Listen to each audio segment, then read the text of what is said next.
Ce journal vous est proposé par Fonds des promotions de l'industrie, votre partenaire privilégié pour la réussite de vos projets.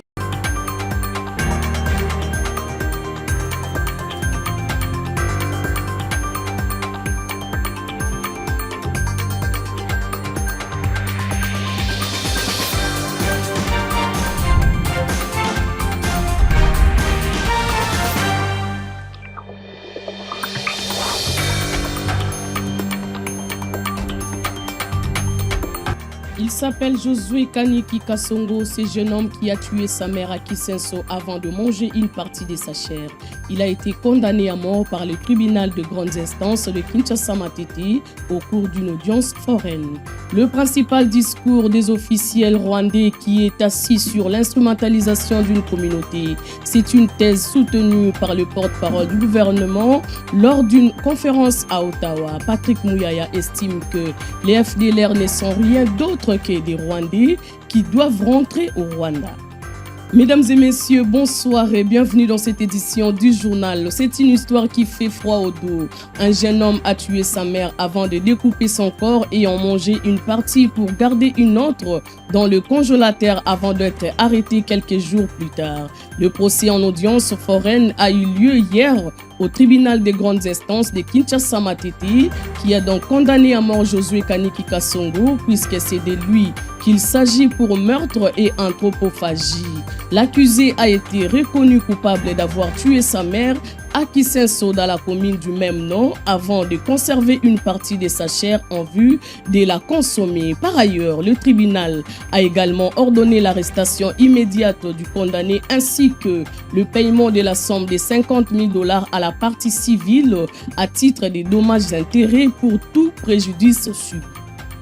Justice toujours, l'audience dans l'affaire impliquant les enfants de Marie-Ange Mouchobekwa devant la cour militaire de Kinshasa-Gombe avait bel et bien démarré hier mais a été ensuite envoyée au jeudi 5 mars 2026. La raison évoquée par la justice est que le prévenu Philémon Mabamboa, au cadre de l'Agence nationale des renseignements, ne s'est pas présenté à l'audience. Ses avocats ont évoqué des raisons professionnelles pour justifier son absence. Ces derniers avaient d'ailleurs sollicité un report de 2 semaines, mais la Cour a finalement accordé un délai d'1 semaine seulement. L'ancienne ministre des Droits humains, Marie-Ange Mouchobekwa, qui était présente à cette audience, a déploré cette justification, affirmant avoir obtenu l'autorisation de l'auditorat militaire afin que le prévenu soit déchargé de ses fonctions pour pouvoir comparaître devant la juridiction militaire lors de la prochaine audience.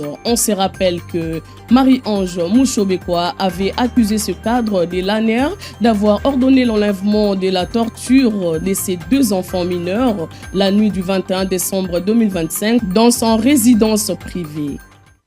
On part pour la province du Haut-Katanga pour ce nouveau joli coup de filet qui vient d'être enregistré grâce à une enquête rapide de la police nationale congolaise sous la supervision du commissaire divisionnaire Blaise Kilimbalimba. Un véhicule de type Land Cruiser dérobé à une société basée à Kolwezi a été officiellement remis à ses propriétaires mercredi 25 février 2026 par le commissaire provincial. Pour plus de détails, suivez cet élément. Tout commence par une plainte contre inconnu déposée par l'entreprise victime du vol. Aussitôt saisies, les forces de l'ordre ont activé leur réseau de recherche. Les investigations menées sur le terrain ont permis de localiser et de récupérer les véhicules dans un délai record.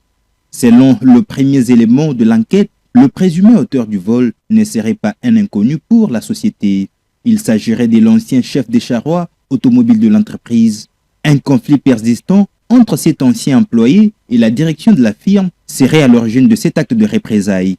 Lors de la cérémonie de restitution, le commissaire divisionnaire Blaise Kilimbalimba, patron de la police provinciale, a personnellement remis les clés aux responsables de la société. De son côté, l'avocat de cette entreprise a salué cette action de la police. Pour elle, cette opération vise à décourager les malfaiteurs. Ce dénouement heureux vient souligner l'importance du dépôt des plaintes systématiques pour permettre aux forces de l'ordre d'agir efficacement contre l'impunité. La RDC qui, par ailleurs, intensifie sa pression sur le Rwanda sur plusieurs fronts, notamment dans la candidature au poste des secrétariat général de l'Organisation internationale de la francophonie. La République démocratique du Congo a officiellement proposé la candidature de Juliana Amato Lumumba à ce poste car selon Kinshasa, cette candidature vise à renforcer la solidarité entre les États membres et à accroître l'influence politique, culturelle et diplomatique de la francophonie au service du peuple, selon les communiqués du ministère de la Communication et des Médias.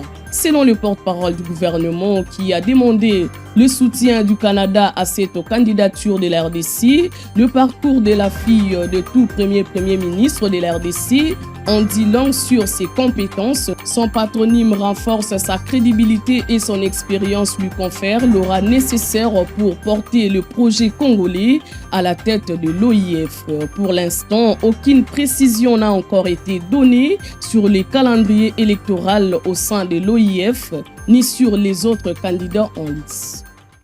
Les FDLR ne sont rien d'autre que des Rwandais qui doivent rentrer au Rwanda. C'est ce qu'a déclaré le porte-parole du gouvernement congolais face à la diaspora congolaise du Canada dans une conférence organisée par le professeur Yves Mbouya de l'Université Saint-Paul d'Ottawa. Patrick Mouyaya indique que cette question ne peut pas être traitée immédiatement puisque la plupart des éléments de cette force sont dans des zones actuellement occupées par l'AFC M23. Le ministre de la Communication et des Médias fustige aussi le principal discours des officiels rwandais qui, selon lui, est assis sur l'instrumentalisation, voulais-je dire, d'une communauté qui n'a jamais demandé des protections au gouvernement rwandais. Je vous propose de l'écouter. Toute idée de paix ou de stabilité contrarie les ambitions économiques du président rwandais. Et donc, c'est dans cette logique qu'il a commencé avec l'AFDL, plus tard le RCD, plus tard le CNDP, plus tard le M23, encore le M23.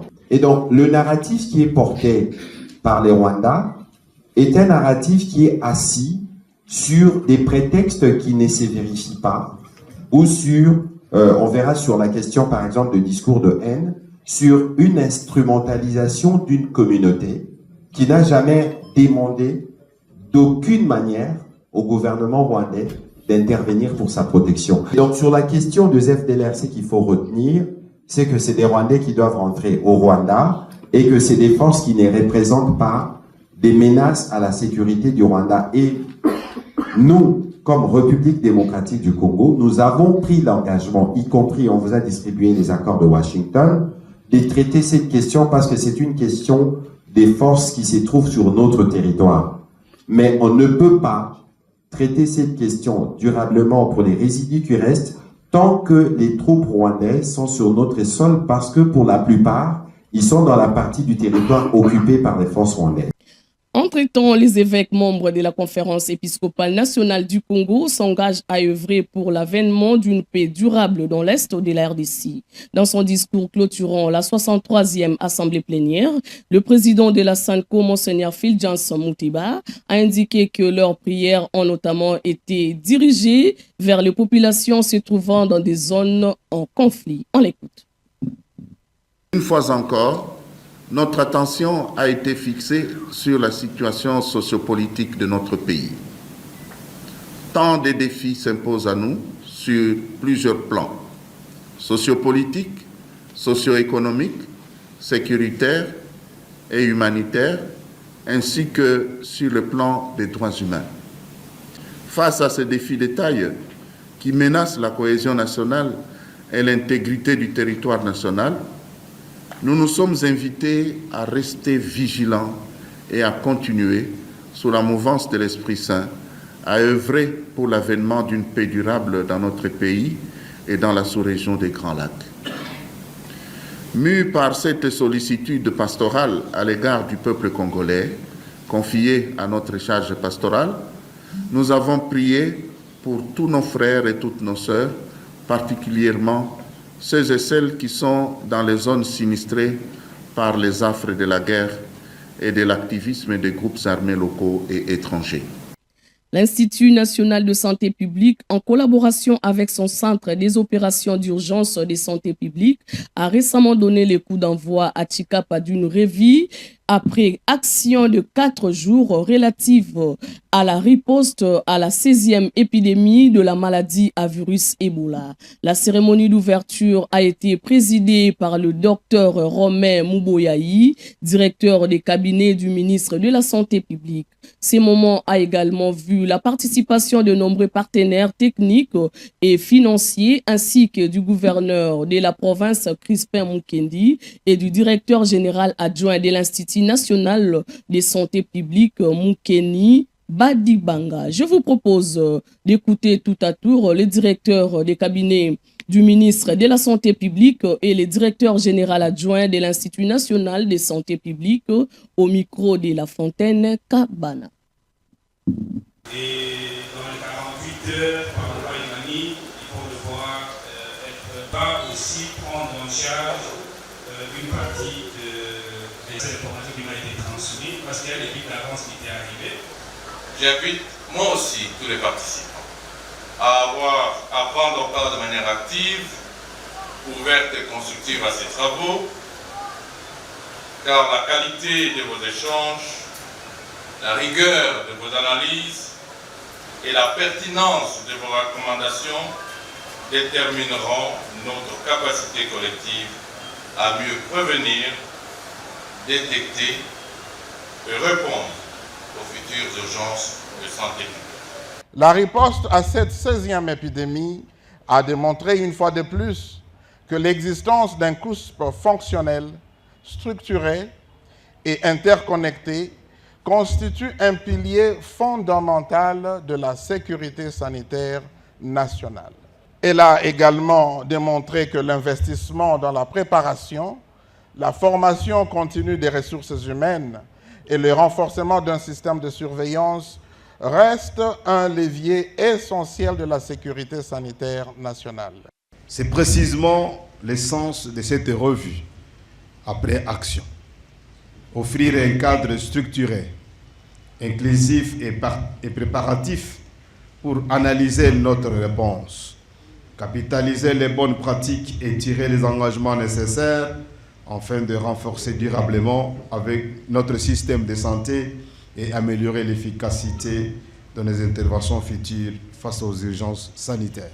Ce succès collectif repose sur plusieurs piliers solides, notamment la coordination rigoureuse assurée par le CUSP sous le leadership de l'Institut national de santé publique et du ministère de la Santé, l'engagement sans relâche des autorités sanitaires à tous les niveaux, l'adhésion active et précieuse des communautés et le soutien technique et financier déterminant de nombreux partenaires, l'OMS et tous les partenaires dont je suis le porte-parole demeureront comme toujours pleinement mobilisés aux côtés du ministère de la Santé, d'Hygiène et de Prévoyance sociale pour faciliter techniquement l'ensemble du processus, appuyer la rédaction du rapport final, contribuer activement à la diffusion des leçons apprises et accompagner fidèlement la mise en œuvre du plan de suivi qui en découlera. Voulez-vous devenir journaliste professionnel en République démocratique du Congo ou partout ailleurs? C'est très simple. Contactez les bureaux de l'APIC. Pour la première fois en République démocratique du Congo, un centre qui forme les journalistes professionnels au standard international. Venez vite vous inscrire. L'Action pour la promotion de la presse indépendante au Congo, APIC, vous offre une opportunité pour votre avenir. L'APIC forme des journalistes sur la radio, la télévision et la presse écrite. Il s'agit d'une formation de très haut niveau professionnel, assurée par des professeurs d'université et par des journalistes étrangers. Avec cette formation accélérée que donne l'APIC, vous pouvez travailler comme journaliste partout à travers le monde, dans des pays francophones, anglophones, arabes et autres. À la fin de la formation, un stage professionnel est obligatoire. Surtout, vous qui n'êtes pas encore journaliste, venez à la hâte vous inscrire Pour suivre cette formation de qualité supérieure, l'APIC est reconnu comme un haut lieu du savoir en journalisme, même aux États-Unis d'Amérique. Avec la formation de l'APIC, vous devenez journaliste professionnel. Cordial bienvenue. Et grâce à l'APIC, vous pouvez également écrire et parler correctement la langue anglaise en si peu de temps. Détail dans ces publi-reportages. Voulez-vous parler anglais comme si vous étiez aux États-Unis d'Amérique ou en Angleterre? Voici cette grande occasion qui vous est offerte à travers le Centre d'anglais APIC avec des méthodes modernes. Le Centre d'anglais APIC utilise tous les outils modernes pour un anglais parfait. L'anglais, c'est la langue la plus manipulée à travers le monde. N'hésitez pas un seul instant car dans le Centre d'anglais APIC, il y a un grand club à travers lequel vous aurez l'opportunité de parler anglais tout le jour. L'anglais de Washington et de Londres devient une réalité en République démocratique du Congo grâce au Centre d'anglais APIC. Hâtez-vous car les places sont vraiment limitées. Venez vite vous inscrire pour bien parler anglais. Now. Au Centre d'anglais APIC, vous avez des professeurs qui viennent des États-Unis d'Amérique et de l'Angleterre. Parler anglais, c'est garantir votre vie et celle de vos enfants. N'ayez pas peur car le Centre d'anglais APIC assure une formation de très haut niveau. Refuser d'apprendre l'anglais, c'est refuser même de vivre. My last name is Stone. Ok. Si vous ne parlez pas anglais dans le monde actuel, vous êtes presque un analphabète, s'il vous plaît. Venez vite vous inscrire dans le Centre anglais APIC. Vous allez parler anglais dans quelques mois seulement. What are you going to do tomorrow? I'm going to go play volleyball at the beach. Vous êtes docteur d'État, doctorant, licencié, gradué, diplômé d'État. Venez apprendre l'anglais des affaires au Centre d'anglais APIC. L'anglais, c'est votre passeport pour les voyages à travers le monde. Ne pas parler anglais aujourd'hui, c'est devenir sourd-muet, surtout lorsqu'on voyage. Venez vite vous inscrire pour parler anglais. Ne pas s'inscrire au Centre d'anglais APIC, c'est creuser sa propre tombe. Ne pas parler anglais aujourd'hui, c'est vivre son souffle de vie, un peu comme une voiture sans carburant. Venez vous inscrire au Centre d'anglais APIC. N'ayez pas honte d'apprendre l'anglais, quel que soit votre âge. Ne pas parler anglais dans le monde actuel, c'est comme si vous n'existez même pas. Venez vous inscrire au Centre d'anglais APIC et vous ne serez plus complexé devant ceux qui parlent anglais. Vous serez l'homme le plus heureux du monde en parlant anglais. Ne pas parler anglais, c'est vivre en enfer. Si vous voulez vous exprimer correctement en anglais, rejoignez-nous dans le Centre d'anglais APIC right here and right now. Pour plus de détails, contactez-nous au numéro suivant.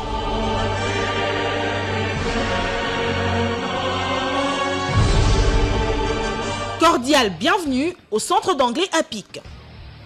L'anglais, c'est la vie!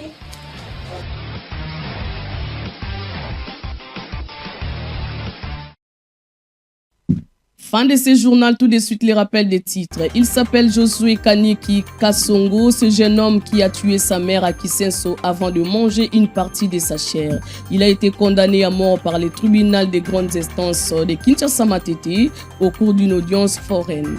Le principal discours des officiels rwandais qui est assis sur l'instrumentalisation d'une communauté. C'est une thèse soutenue par le porte-parole du gouvernement lors d'une conférence à Ottawa.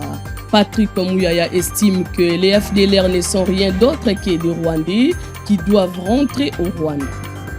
Et c'est par ici que nous bouclons complètement cette édition du journal. Mesdames et messieurs, merci de l'avoir suivi et bonne suite des programmes chic.